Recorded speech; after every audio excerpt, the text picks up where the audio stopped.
Welcome back. The next thing we'll look at is basically repeated dynamic games. So there are some games where players don't move only once, unlike in the static games where you have players moving once and simultaneously, but you actually have a game where players can move multiple times, right? And we call that the repeated dynamic games. Okay. So dynamic games are basically games in which players move either sequentially or repeatedly. Okay, so one will move before the other. Okay, all players can actually move repeated times or multiple times. Okay, majority of the repeated dynamic games we'll be looking at in this chapter basically has to do with the sequential way of moving. Okay, and generally these games are also called the two-stage game, right? And it's generally played once and occurs in a single period, right? In the first stage, player 1 will move, okay? And in the second stage, basically player 2 moves and the game ends with the players receiving payoffs based on their actions, right? So that is the sequential game, right? So player 1 moves and then player 2 follows that, and basically the game essentially ends, okay? And to actually play this kind of game, we need to create what we call a game tree. Okay, so majority of economists analyze sequential dynamic games in their extensive form. And what do we mean by extensive form? Okay, so extensive form has a long definition, right? It specifies the number of players, the sequence in which they make their moves, the actions they can take at each move, the information that each player has about the player's previous moves, and the payoff function over all the possible strategies. I know this is confusing and it's quite abstract, but we're going to this in much more detail by playing a game. And under the extensive form, we also have subgame, where of subsequent decisions that players may make given the actions already taken and corresponding payoffs are shown. Okay, so that is basically the subgame, and the extensive form and the subgame all fall under the game tree. And the game tree is the sort of the payoff matrix, right, for sequential dynamic games. Okay.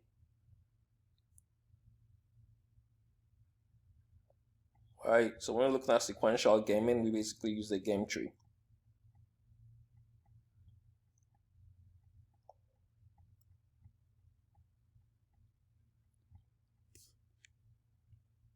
Okay. So let's look at a game. Let's illustrate a game where a player basically moves first. And a good example is a Stackelberg situation where you have a leader and then you have a follower. So the leader basically produces the output first, and the follower basically makes his production decision based on what the leader actually did. Okay, so we have the same two airlines, American and United. And let's suppose American Airlines is basically the leader in the market. Right? Remember, there's still complete information, and we have United being the follower. Okay, so the leader will set outputs, and the follower will basically set outputs after the leader does. Okay, right. So now let's play the game. If United decides to set 48 or decides to go with 48,000 passengers, if American decides to go with 48,000 passengers, United has the option of going with 48,000 passengers, 64,000 passengers, or 96,000 passengers. This pi u is basically profits for United. If United goes with 48,000 passengers, or I'll just say 48 in short, it will make $4.6 million. If it goes with 64, it's going to make $5.1 million. If it goes with 96, it's going to make $4.6 million. Okay? So if American goes with 48,000 passengers, United Airlines is going to act in its self-interest and produce 60, or actually fly 64,000 passengers, because you actually get a higher profit of 5.1. Okay, so at 64, you get a profit that is basically higher than choosing 48 or 96. Now, if American decides to go with 64, United has the option of going with 48, 64, or 96. If United goes with 48, it will make $3.8 million. If it goes with 64, it will make $4.1 million. If it goes with 96, it will make $3.1 million. So again, United is going to choose 64. because they actually make a higher profit in terms of $4.1 million compared to $3.8 million and $3.1 million. If American decides to go with 96, United has the option of going with 48, again 64 or 96. If it goes with 48, it's going to make a profit of 2.3. If it goes with 64, it's going to make a profit of 2. And if it goes with 96, it basically makes no profit. Okay? Again, it will go with 48. Why? Because you actually get a higher profit compared to going with 64 and going with 96. So United will go with 48 if American goes with 96. Okay? So in that sense, United is going to be at this point. It could be either at point 1, point 2, or point 3. So remember, there's complete information and there's common knowledge. So basically, every player knows the outcomes of the game, okay, or the rewards of their strategies, basically. Right, so American knows that if it goes with 48, United is going to go with 64 and it's going to land at point 1. American knows that if it goes with 64, United is going to choose 64 and land at point 2. Okay, and American Airlines knows that if it goes with 96, United Airlines is basically going to go with 48 and land at point 3. Right, so now American Airlines basically has to act in its own self-interest. Out of all these points, point 1, point 2, and point 3, where is American Airlines going to make the most profit? Okay, and American Airlines is going to make the most profit at point 3, okay, because 4.6 is higher than 4.1 and also higher than 3.8, okay. American Airlines knows this, so it's going to choose to produce or fly 96,000 passengers, knowing that United will choose 48 and will make a higher profit of 4.6, okay. So American Airlines is going to choose 96,000 passengers, okay. So that is the outcome of the game.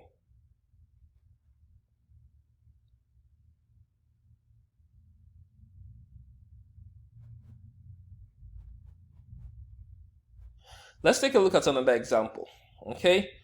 So we have two firms, right? We have the incumbent firm and basically has an investment decision to make, and we have the potential rivals entry decision as to whether to enter the market or not, and we have their profits, okay. So pi I is basically for the incumbent firm, and we have pi r, which is basically the profit for the rival. So the incumbent firm has two choices: whether to make an investment, whether to make no investment or to make an investment. If it decides to make an investment, it knows that the potential rival, right, will basically not enter the market or enter the market, okay. If the potential rival decides to not enter the market, it makes no profit. And if the potential rival decides to enter the market, it will make a profit of 4. Okay. So then if the incumbent firm makes no investment decision, and if the incumbent firm basically makes no investment decision, the potential rival is going to enter the market. Okay, so you're going to be at point 1. If the incumbent firm decides to make an investment, right, the potential rival can actually decide not to enter the market or essentially enter the market.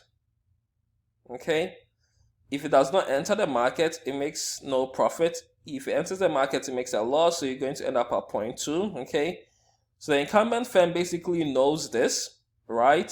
So he's going to compare point 1 and point 2, right? And point 2 basically gives the incumbent firm the higher profit, okay?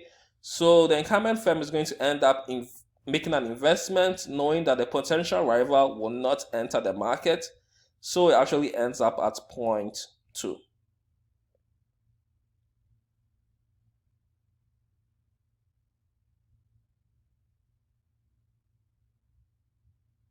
Okay, finally, we have another example. I want you guys to do this on your own, okay? But if you do it right, eventually you should end up at this point. The next thing we'll look at is basically auctions. And so far we've seen games in which players have perfect information, But what if players do not have perfect information? Then they have to resort to bidding strategies in such a scenario. A huge amount of exchange takes place through auctions. And what is an auction? An auction is basically a sale in which a property or a service or a good is sold to the highest bidder. Okay, an auction has three key components: the number of units being sold, the format of the bidding, and the value that the potential bidders place on the good. Okay, format of bidding, right? We have what we call the English auction, which is pretty common in the United States and the UK. Right, with this auction, it ends when no one is willing to bid more than the current highest bid. Right, so you usually hear the phrase going, gone. Right, the last bidder with the highest bid wins the auction and thus buys the good, and that is the English auction. We also have the Dutch auction, and basically this ends with the first bid. Okay, so the seller starts by asking if anyone wants to buy at a relatively high price. Then the seller will reduce the price by marginal amounts or by certain increments until someone accepts the offered price and buys at that price. Okay, so that is the Dutch auction. And then we have the sealed bid auction, right? And the price the winner pays with the sealed bid auction depends on whether it's a first price auction or a second price auction. Okay, and another sealed bid auction, everyone submits a bid simultaneously without seeing anyone else's bid, right? And the highest bidder wins. Okay, so another first price auction, the winner pays his own highest bid. And another second price auction, the winner pays the amount bid by the second highest bidder.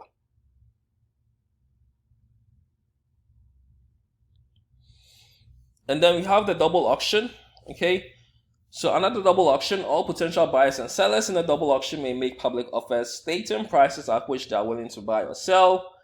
They may accept another participant's offer to buy or sell. A classic example is the trading pit at the stock exchange, where traders signal others how much they are selling a financial asset, and other traders signal how much they're willing to buy that financial asset.